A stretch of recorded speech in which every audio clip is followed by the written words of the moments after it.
Electrical easy में आपका स्वागत है। आज मैं बात करने वाला हूँ पदार्थ को किस प्रकार से चालक, सुचालक, कुचालक और अर्धचालक में किस प्रकार से बांटा जाता है। देखिए, तो इसको समझने के लिए पहले हमको परमाणु के जो सिद्धांत मैंने बताया था उस पर एक बार पुनरावृत्ति करनी होगी। देखिए क्या होता है कि इलेक्ट्रॉन जो विभिन्न कक्षों में होते हैं वे केंद्रक के द्वारा जुड़े रहते हैं। केंद्रक से बंधे होते हैं किसके द्वारा?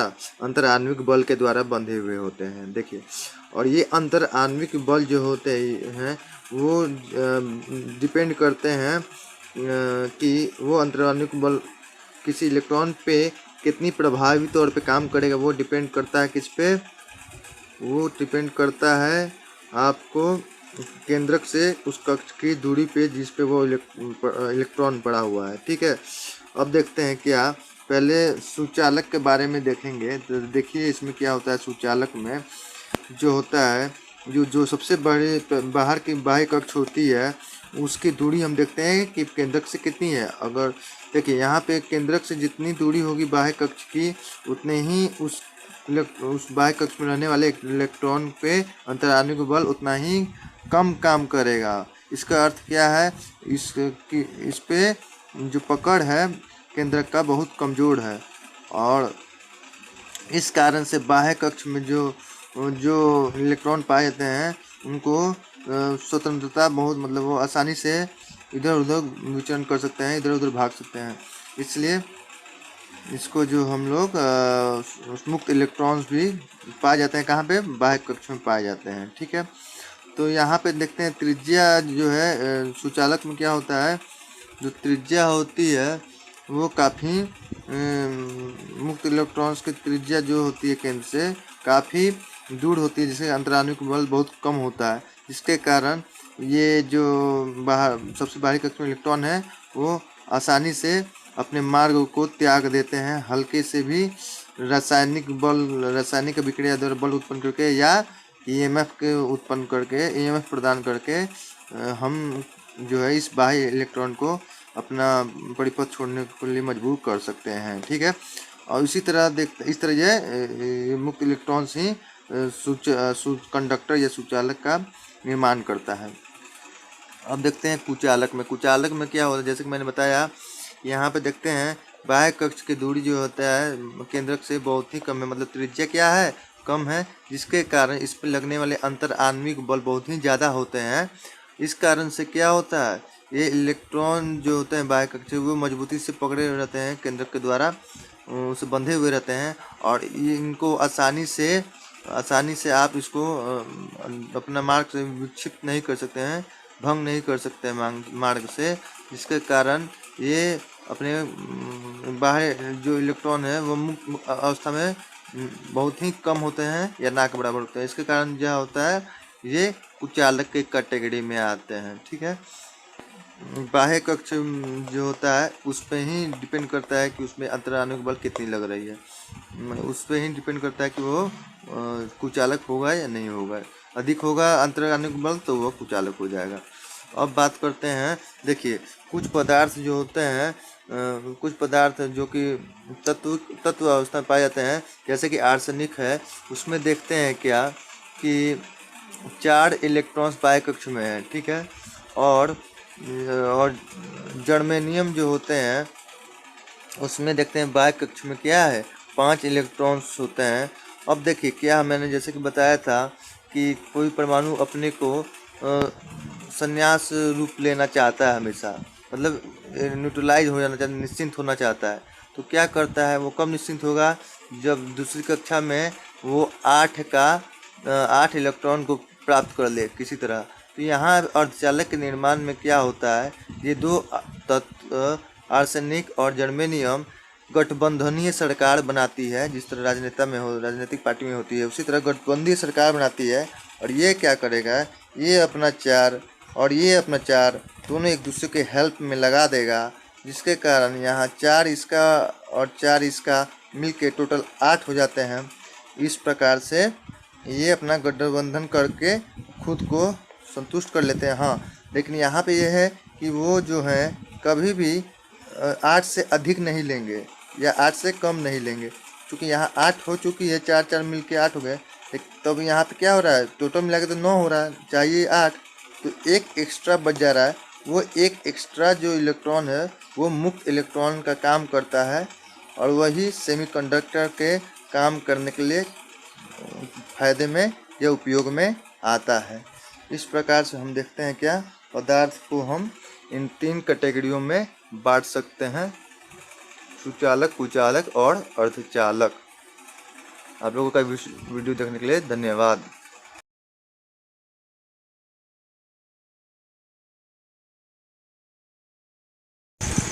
इलेक्ट्रिकल इजी में आप लोग का फिर से स्वागत है। आज मैं बात करने वाला हूँ परमाणु की संरचना के बारे में। ठीक है, परमाणु का संरचना जो होता है हमारे सौर मंडल के जैसा ही होता है। ठीक है, अगर आप परमाणु को संरचना के बारे में जानना है तो आप सौर मंडल का इमेजिनेशन करके चलिए। ठीक है, उसी के तुलनात्मक में। ठीक है, देखिए यहाँ पे क्या होता है यहाँ देखते हैं क्या कि यहाँ पे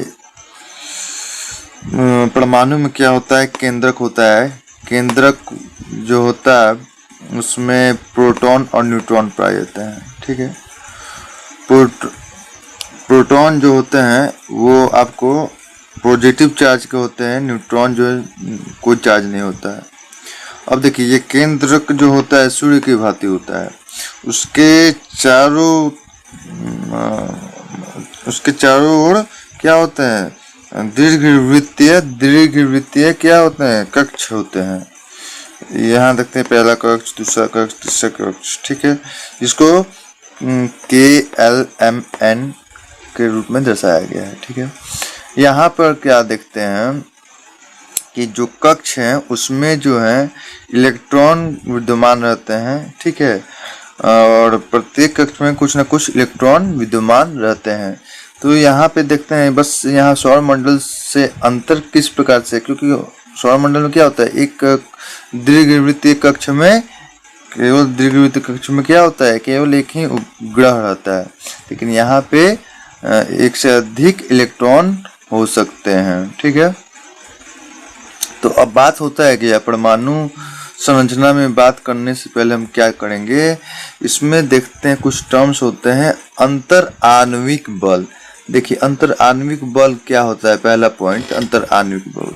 देखिए इलेक्ट्रॉन जो होता है वो अपने कक्ष में बंधा हुआ रहता है और रोटेशन करता है, नाचता है।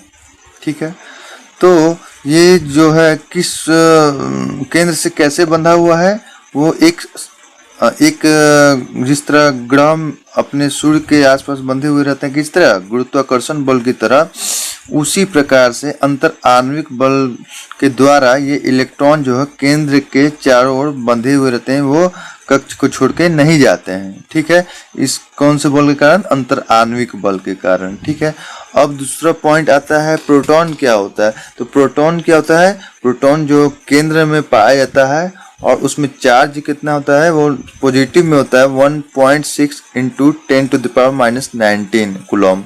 ठीक है, उसी प्रकार से इलेक्ट्रॉन कहाँ पाया जाता है, इलेक्ट्रॉन पाया जाता है दीर्घवृत्तीय कक्ष में। ठीक है, दीर्घवृत्तीय कक्ष में पाया जाता है और इसमें जो होता है चार्ज कितना होता है, नेगेटिव में होता है। इसमें जो चार्ज होता है 1.6 × 10⁻⁻19 कूलम, मतलब जितना प्रोटॉन में है उतना ही न्यूट्रॉन में है, सॉरी इलेक्ट्रॉन में है, और इस दोनों में विपरीत होते हैं एक दूसरे के। ठीक है, न्यूट्रॉन में कोई चार्ज नहीं होगा। अब बात होता है क्या कि कोई परमाणु जो होता है वो आवेश रहित क्यों होता है। तो देखिए क्या होता है कि इलेक्ट्रॉन की जो संख्या होती है टोटल, जो पूरे कक्षों में मिला के देख लें, सभी कक्षों में जो इलेक्ट्रॉन की संख्या होती है वो केंद्र में पाए जाने वाले प्रोटॉन की संख्या के बराबर होती है, और दोनों को चार्ज जो होते हैं वो बराबर होते हैं संख्या में, मात्रा टोटल चार्ज की बराबर होती है और विपरीत होती है। इसके कारण क्या होते हैं, ये दोनों नेगेटिव और पॉजिटिव एक दूसरे को न्यूट्रलाइज कर देते हैं, जिसके कारण कोई परमाणु में क्या होता है, आवेश रहित परमाणु होता है। ठीक है, अब देखिए यहाँ गति की बात करेंगे। देखिए जो इलेक्ट्रॉन अपने दीर्घवृत्तीय कक्षा में घूमते हैं तो उसमें दो तरह की गति पाई जाती है। देखिए, एक होती है चक्रण गति। चक्रण गति क्या होती है? इस प्रकार क्या होता है, उसमें एक लट्टू की भांति वो एक बिंदु पर खुद को नचाता है। जैसे कि हम लट्टू को ले सकते हैं, वो एक एक पॉइंट पे खुद को नचाता है, ठीक है। तो उसको क्या कहते हैं, उस तरह की गति को क्या कहते हैं, चक्रण गति, ठीक है। एग्जाम्पल लट्टू ले सकते हैं, ठीक है। और एक होता है कक्ष गति। कक्ष गति क्या होता है, जो इलेक्ट्रॉन जो होते हैं दीर्घवृत्तीय कक्ष में क्या करते हैं, केंद्र का चक्कर काटते हैं। इसको समझने के लिए कैसे समझ सकते हैं, जैसे वट सावित्री में क्या होता है, एक बरगद के वृक्ष के चारों ओर जो स्त्रियां जो है सूत जो होते हैं उसको लेकर बांधती हैं चारों बगल, ठीक है। उसको भी हम कक्ष गति के रूप में ले सकते हैं। उसी तरह इलेक्ट्रॉन क्या करते हैं, केंद्रक के चारों ओर चक्कर काटते हैं, तो उसको कहते हैं हम लोग कक्ष गति, ठीक है, कक्ष गति। अब बात उठता है कि आप यहाँ पे टर्म्स आता है परमाणु भार क्या होता है। देखिए, परमाणु भार क्या होता है, जो केंद्र में जो हमारा प्रोटॉन और न्यूट्रॉन की जो कुल संख्या होती है उसको हमको परमाणु भार कहते हैं। इस सिंपल तौर पे समझिए, अगर याद करने के तरीका में देखें तो किसी भी ग्रेविटेशनल फोर्स में जिस तरह हम लोग याद रखते हैं कि कहाँ होता है, मध्य बिंदु में, मतलब सेंटर पॉइंट में उसका टोटल भार होता है, उसी प्रकार से यहाँ पे देख सकते हैं हम लोग परमाणु के केंद्र में जो भी कण पाए जाएंगे, प्रोटॉन और न्यूट्रॉन को दोनों को मिला के परमाणु भार कहलाएंगे, ठीक है। और परमाणु संख्या क्या होती है, देखिए परमाणु संख्या होती है कि या तो इलेक्ट्रॉन की संख्या आप टोटल काउंट कर लो या प्रोटॉन की संख्या काउंट कर लो, किसी एक की भी आप संख्या बता दो तो वो परमाणु संख्या बन जाती है, ठीक है। अब बात होता है क्या कि इसको प्रेजेंट कैसे करें। देखिए यहाँ पे क्या है कि हम देखते हैं, कभी कभी आप देखते होंगे यहाँ पे ऑक्सीजन पे पावर 16, मतलब O पे पावर 16 और नीचे में क्या है 8 लिखा है। तो यहाँ पे जो ऊपर वाला जो होता है घात, वो मतलब ये यहाँ पे जो है वो दर्शाता है परमाणु भार को, और जो नीचे बेस्ट में होता है वो दर्शाता है परमाणु संख्या को। देखिए, परमाणु संख्या और परमाणु भार दोनों में कॉमन चीज क्या होता है, प्रोटॉन, ठीक है। अगर आपको दे दे कि बताइए कि इसमें यहाँ इस तरह का दे दे और कहे कि यहाँ बताइए कि न्यूट्रॉन की संख्या कितनी होगी, तो हम जानते हैं परमाणु भार में क्या होता है, परमाणु भार में क्या होता है P+N होता है, ठीक है। तो अगर जो आपका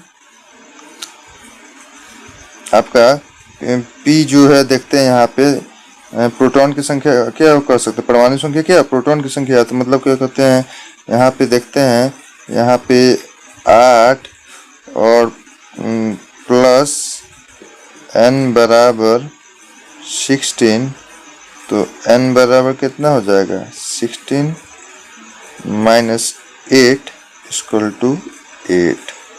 न्यूट्रॉन की संख्या कितनी आ गई, 8 आ गई। इस प्रकार से हम इस तरह का दिया जब भी रहे, इस तरह का जब भी दिया रहे तो उसमें हमको अगर क्वेश्चन आता है कि न्यूट्रॉन की संख्या कितनी होगी या नीचे क्या हो, कौन सी संख्या होती है, परमाणु संख्या कितनी होगी या परमाणु भार कितना होगा, या उन दोनों में परमाणु संख्या परमाणु भार में कौन से टर्म्स जो होते हैं, कण जो होते हैं कॉमन होते हैं, तो हम बता सकते हैं कि हाँ प्रोटॉन जो होता है उन दोनों में कॉमन होता है।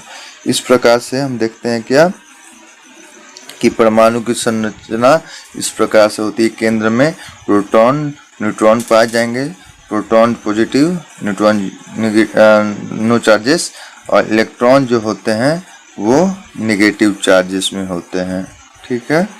इस प्रकार से इसका संरचना हुई रहती है।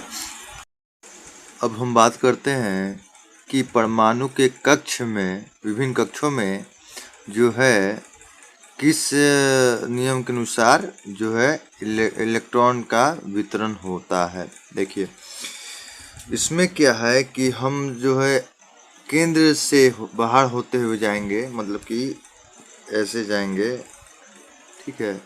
तो सबसे पहले हम देखते हैं कि पहला होता है K, दूसरा होता है L, तीसरा होता है M, चौथा N, पांचवा O और छठा P, सातवां Q होता है। इस प्रकार से आपका कक्ष को नाम दिया गया रहता है। ठीक है, अब क्या कहता है कि जो हमारा जो 1 से लेकर 4 तक जो केंद्र की ओर से बाहर की तरफ जाते वक्त 1 से लेकर 4 तक में होता है इलेक्ट्रॉन का जो है एक मतलब के कक्ष में या एल कक्ष में या एम कक्ष में या एन कक्ष में कितने इलेक्ट्रॉन विद्यमान होंगे अधिकतम, उसको प्राप्त करने के लिए सूत्र लगता है 2n²। अब चलिए इधर देखते हैं क्या होता है ये। जैसे कि यहाँ पर देखते हैं किसी कक्षा में अधिकतम इलेक्ट्रॉन की संख्या ये 1 से 4 तक पर लागू होती है। यहाँ देखते हैं कि 2n² फॉर्मूला होता है, जहाँ पे n जो होता है, जहाँ पे n क्या है, कक्षों की संख्या है, मतलब कि उसका नंबर है। देखते हैं जैसे कि k में अधिकतम इलेक्ट्रॉन की संख्या क्या होगी, 2n² के हिसाब से क्या होता है 2 × 1⁻², इस तरह हो जाएगा आपका 2, मतलब अधिकतम कितना होगा 2 होगा। फिर L में देखते हैं अधिकतम क्या होगा 2 × 2⁻², मतलब 8। उसके उसी प्रकार से देखते हैं M में कितना होगा 2 × 3⁻², 18। और N में कितना होगा 2 × 4⁻², मतलब कि 32, 32। तो इस प्रकार से आपका K से लेकर N तक की कक्षाओं में 2n² का नियम को फॉलो करते हुए मैक्सिमम इलेक्ट्रॉन्स उप कक्ष में पाए जाते हैं। अब बात उठता है क्या कि परमाणु किस प्रकार से रासायनिक अभिक्रिया में भाग लेता है। ठीक है, इसको देखना है। तो देखिए यहाँ पे एक चीज़ समझिए, बहुत सिंपल लैंग्वेज में, सिंपल भाषा में, या एक एग्जाम्पल के तौर पे लेके समझते हैं। देखिए यहाँ पे क्या है कि इसके जो पहला कक्ष है के, उसमें क्या है नियम के हिसाब से हमने पढ़ा जाए के में मैक्सिमम 2 होगा इलेक्ट्रॉन। फिर दूसरे में कितना होगा एल में 8 होगा। तो इस अवस्था में नियम फुलफिल करते हुए तो ये इसको कहते हैं कि एकदम सन्यासी बन चुका है ये परमाणु, मतलब इसको बहुत निश्चिंत बेफिक्र वैराग्य हो गया, अब कोई काम नहीं है इसको अब। ठीक है, लेकिन जब यहाँ पे क्या होता है पहला कंडीशन में, अगर इसमें बाहरी कक्षा में अगर जो एल कक्षा में 8 संख्या अगर नहीं है, उससे कम है, तो क्या होगा, ये अपने को क्या चाहेगा, उस नियम के हिसाब से अपने को 8 बना कर रखना चाहेगा। तो यहाँ पे कितना है, बाहर में 6 है, एल वाला में कितनी संख्या है इलेक्ट्रॉन की, 6 संख्या है। और वहीं दूसरे में देखते हैं एक उसमें देखते हैं परमाणु में, यहाँ पे देखते हैं कि अंदर के में 2 है, एल में कितना है, एल वाले में केवल 2 है, मतलब। तो अब यहाँ पे देखते हैं बहुत ही ज़्यादा, मतलब यहाँ 8 होना चाहिए, वहाँ 2 है, मतलब बहुत कम है इलेक्ट्रॉन की संख्या। और यहाँ क्या देखते हैं थोड़ा कम है एल में, मतलब 2 कम है इसमें। तो अब देखिए समझिए इसको इस प्रकार से, इसको इस प्रकार से समझिए आप कि इसको इस प्रकार से समझिए कि अगर यहाँ पे थोड़ा कम है तो ये लड़के की तरह काम करेगा, लड़का की तरह। और यहाँ पे बहुत कम, ज़्यादा, मतलब बहुत ही कम संख्या में इलेक्ट्रॉन है एल में। ठीक है, तो ये लड़की की भांति काम करेगा, लड़की, लड़का। अब देखिए यहाँ क्या है, ये परमाणु जो है इसको अपने मन को शांति करने के लिए क्या करेगा, इस लड़के का शादी करके अपना अपने को सेटिस्फाई कर लेगा। ठीक है, अब देखिए कैसे, यहाँ पे ये क्या करेगा, 2 त्याग दे तो इसके पास तो केवल के रहेगा, के जो फुलफिल कंडीशन में है, तो ये भी सन्यासी बन जाएगा। अब देखिए यहाँ पे ये क्या करेगा, अपना 2 इलेक्ट्रॉन जो है को इस लड़के के साथ शादी कर देगा, तो इसके पास हो जाएगा 8 हो गया, तो ये फुलफिल हो गया, ये इसके पास 8 हो गया, वो फुलफिल हो गया। और इस तरह से ये अपना जो घट रहा था संख्या 8, वो कैसे किया, जो अन्य के पास केवल दो ही था उसको ले लिया, ठीक है। तो इस तरह ये थोड़ा कम वाला बाहर से लेकर मतलब अपना भरपाई कर कर ये अपने आप को सेटिस्फाई करता है। और ये वाला जो ज़्यादा कम है वो क्या करता है कि अपना जो है जो थोड़ा सा था उसको क्या करता है, इसको दे देता है, ठीक है, दान कर देता है। और अपने को उसके जस्ट पहली वाली कक्षा जो पूर्ण रूप से सेटिस्फाई है मतलब फुलफिल है उसके प्राप्त कर जाता है, जिससे ये भी सेटिस्फाई और सन्यासी बन जाता है। मतलब इस तरह से देखते हैं क्या, जो अधिक थोड़ा कम वाला जो है वो लड़के का काम करता है, और ज़्यादा कम वाला क्या लड़के काम करता है। इस लड़के का ब्याह कर दिया जाता है इस लड़के के साथ, तो ये लड़का भी सेटल हो गया, ठीक है।